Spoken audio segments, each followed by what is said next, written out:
Tapi inti masalah sebetulnya lebih ringkas. Karena pendahuluannya itu penuh dengan unek-unek. Penuh dengan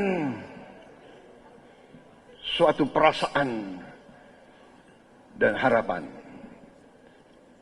Tetapi karena apa yang saya sampaikan, saya percaya dan saya yakin apa yang saya sampaikan ada semua di hati saudara-saudara sekalian semua.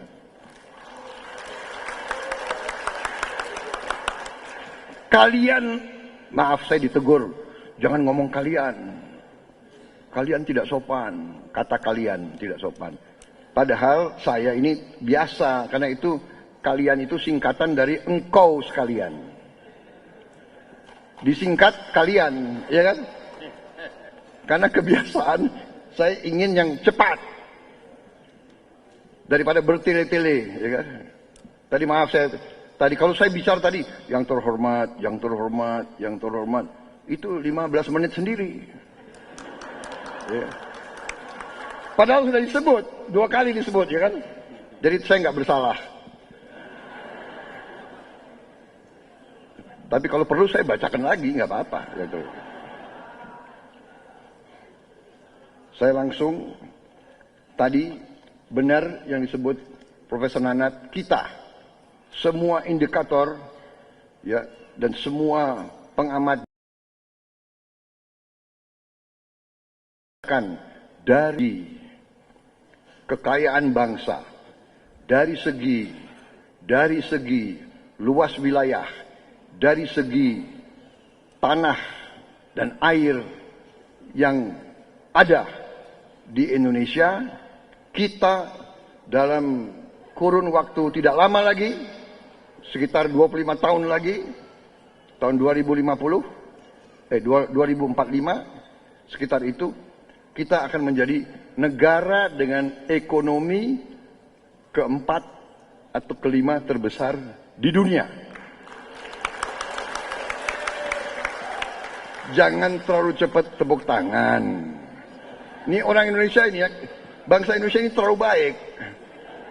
Terlalu senang, terlalu cepat senang. Terlalu cepat senang. Jangan tepuk tangan dulu. Kita bisa menjadi itu, tapi ada syaratnya. Nah, ya itu ramalan dari banyak negara. Coba di Global Index dipasang itu, slide. Bisa cepat. Ini. Jadi ini 2050 kita akan di atas Jerman. Bisa berada di atas Jerman. Jangan tepuk tangan dulu ya. Di atas Jepang. Di atas Inggris. Di atas Prancis. Di atas bisa. Bayangkan nggak? Bisa. Apa syaratnya? Syaratnya adalah apa? Syaratnya adalah kalau kita 2 syarat utama. Ini semua sudah menghitung 2 syarat utama. Syarat pertama adalah para pemimpin Indonesia harus bisa rukun, harus bisa kerjasama, harus bisa bersama-sama bekerja demi rakyatnya. Itu syarat utama. Kalau para pemimpinnya tadi rusuh, gaduh, rebutan jabatan, belum tentu kita sampai ke situ. Syarat kedua,